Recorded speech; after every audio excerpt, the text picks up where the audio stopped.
ప్రభునందు ప్రియమైన వారందరికీ షాలోమ్. ఈరోజు మన ముఖ్య ధ్యానాంశము లేదు సమయం. బైబిల్ గ్రంథంలో ఎఫెసీయులకు రాసిన పత్రిక 5వ అధ్యాయం 15వ వచనంలో ఈ విధంగా వ్రాయబడి ఉన్నది. దినములు చెడ్డవి గనుక సమయమును పోనీయక సద్వినియోగము చేసుకొనుచు అజ్ఞానుల వలె కాక జ్ఞానుల వలె నడుచుకొనుడని దేవుని వాక్యము సెలవిస్తూ ఉంది. కనుక ప్రియమైనటువంటి దేవుని బిడ్డరా, వింటున్న మీరు ఈ రోజున చాలామంది సమయాన్ని వ్యర్థపరుస్తూ ఉన్నారు. కొంతమంది పడుకొని వ్యర్థపరుస్తూ ఉన్నారు సమయాన్ని. కొంతమంది తింటూ మాట్లాడుతూ సమయాన్ని వ్యర్థపరుస్తూ ఉన్నారు. కొంతమంది షికార్లు, టూర్లు అని సమయాన్ని వ్యర్థపరుస్తూ ఉన్నారు. కొంతమంది ఆదివారం పూట దేవుని మందిరానికి రాకుండా పెళ్ళిళ్ళు, ఆ విందులు, ఈ విందులు అని మందిరాన్ని డుమ్మాగొట్టి తిరుగుతూ ఉన్నారు. అనగా సమయము దేవుడికి ఇచ్చేది దేవుడికి ఇవ్వకుండా వ్యర్థపరుస్తూ ఉన్నారు. వాక్యం అంటుంది, ఆ విధంగా వ్యర్థపరచకండి.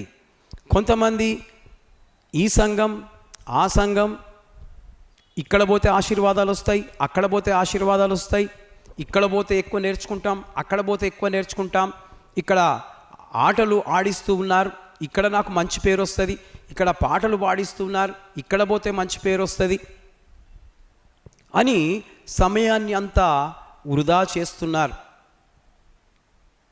ప్రభు వాక్యము చూడండి, బోధకులు బోధించే వాక్యాన్ని జాగ్రత్తగా వినండి.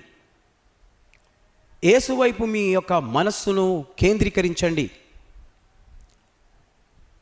యేసు వాక్యాన్ని ఎంతగా మనము వింటే, మందిరంలో ఎంతగా ఎక్కువసేపు మనం గడిపితే అది మనకు చాలా మంచిది. కాబట్టి దేవుని బిడ్డారా, దేవుడు త్వరగా రాబోతున్నాడు. ఆ యేసుక్రీస్తు ప్రభుల వారు త్వరగా రాబోతున్నారు. పెళ్ళి కుమార్తెగా విడిగదిలో సిద్ధపడి ఉన్నావా? ఎవరైతే సమయాన్ని ఎక్కువ దేవునిలో గడుపుతారో వారి కొరకు ఆయన రాబోతూ ఉన్నాడు. ఎందుకో తెలుసా? వారిని రేయి మొదటి 4 జామున తీసుకొని ఆ పరలోక రాజ్యానికి వెళ్తాడు. కాబట్టి నీవు గడిపే ప్రతి సమయం ప్రభువును స్తుతించే విధంగా, ప్రభువును ఆరాధించే విధంగా, మందిరములో 2-3 ఆరాధనలు జరుగుతూ ఉండగా అన్నిట్లలో పాలు పొందుతూ ఆఖరి వరకు నీవు సమయాన్ని ప్రభువులో గడిపితే నీవు ఎత్తబడతావు. వధువు సంఘముగా ఆ సంఘములో నుండి నీవు పైకి ప్రభు సన్నిధికి రేయి జామున ఎత్తబడతావు.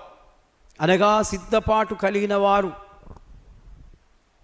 వారి కొరకు ఉదయకాలమున ప్రభు యొక్క సన్నిధిలో ఆయన తీసుకొని వెళ్ళడానికి సిద్ధముగా ఉండాలని, ఆ ప్రభుతో పాటు నేను నీవు ఆ పెళ్ళి కూతురుగా వెళ్ళిపోవాలని ప్రతి బిడ్డ మంచి ఆలోచన కలిగి జీవించాలని ఈ మాటలు చెప్తూ ముగిస్తున్నాను.